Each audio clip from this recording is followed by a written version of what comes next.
Hello, welcome to the Fierce and the Dead's YouTube channel. Today I'm going to talk about 10 essential prog rock albums. And if you want to like, subscribe, comment below, you're more than welcome to. So this goes back to an article in Music Radar. It's like an online publication that I did 5 years ago. And it's quite something. It was quite talked about at the time in a few of the prog rock communities. They basically asked me to choose 10 essential prog rock albums, so I thought I'd share them with you on YouTube as well.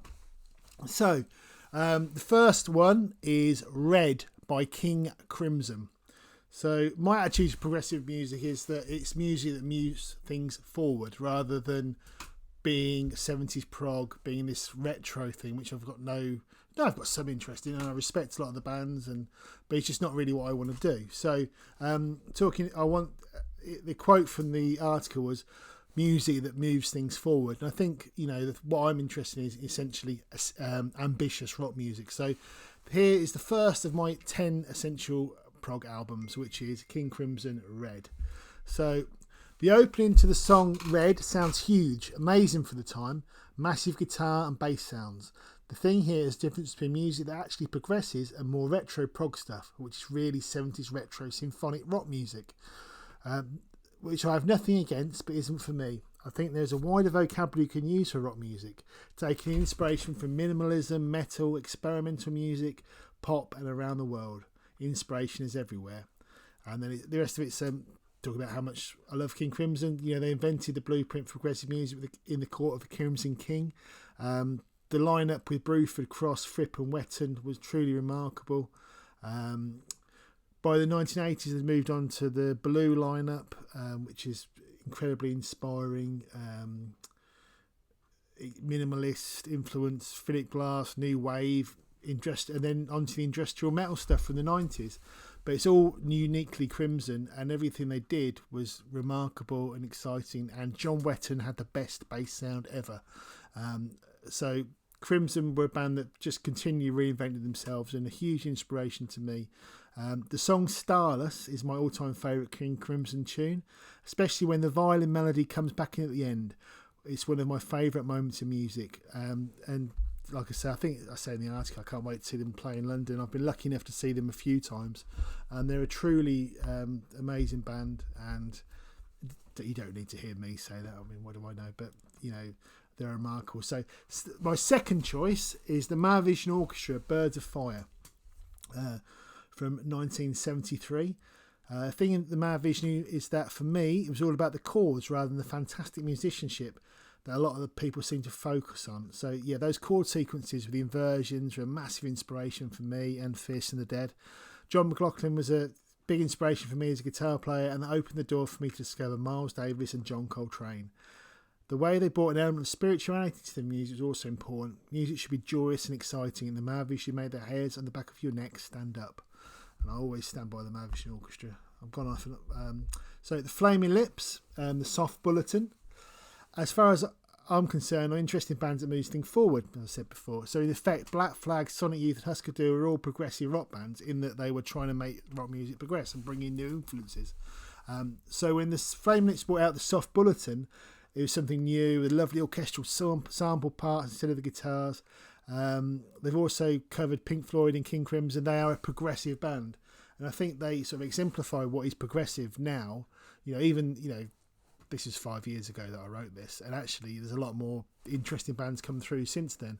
I mean, I might include Death Heaven, for example, one of their tracks now, or someone like that, one of their albums now, because especially in extreme metal, there's loads of really interesting bands coming through.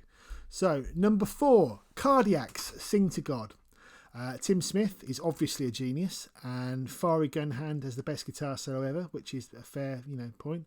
I only really discovered Cardiacs when we toured with Knife World a few years ago. They're a really wonderful and inspiring band. Just a really, Dirty Boy and great band, Cardiacs. So Cardiacs, Sing to God is my number 4 choice. Okay, so and to move on to number 5, we're at Voivod. Who could have seen that one coming? So Voivod were a band that truly progressed, moving from hardcore thrash sound of their early records into jangly indie prog by the early 90s. Piggy's guitar playing was a massive influence on me. He had his own unique vocabulary of sounds. You can hear the influence of them everywhere now, even on bands like the Foo Fighters and especially on bands like us. Nothing Face features a Pink Floyd cover, but it's a truly unique album by a unique band. And any of that run of Voivod albums through from Killing Technology through to Outer Limits, I just add that run of albums is truly special, and they were just such an important band to me, and certainly to a lot of my friends. And talking about Carvis from Cardiacs, he's a big Voivod fan. My friend Chris McGarrell, they were a really important band because they were just so revolutionary in terms of the chords they were using, and each individual player in that band was so Piggy and all of them were so unique as musicians, and each had a unique voice on their instrument or vocally. They're a really special band, Voivod. I can gush about Voivod for a very long time. Okay, so the Groundhogs, Thank Christ for the Bomb. There is part of this record where there are multiple guitar parts in harmony building up, and it was a huge influence on me. They also use lots of clean guitars and inverted chords with roots other than the root in the bass, which I really like. It's easy to think of the Groundhog as a blues rock band, but they were truly progressive, evolving right through their golden run of albums, Thank Christ the Bomb, to Split, and on to Who Will Save the Mighty Groundhogs. And interestingly, after this article came out, I got to speak to Ken Pustelnik, which was, who was the drummer on this record, and we were talking about doing some gigs with the Groundhogs new lineup, which would be very cool. I hope it happens one day. So number 7, Bobby Conn, The Golden Age.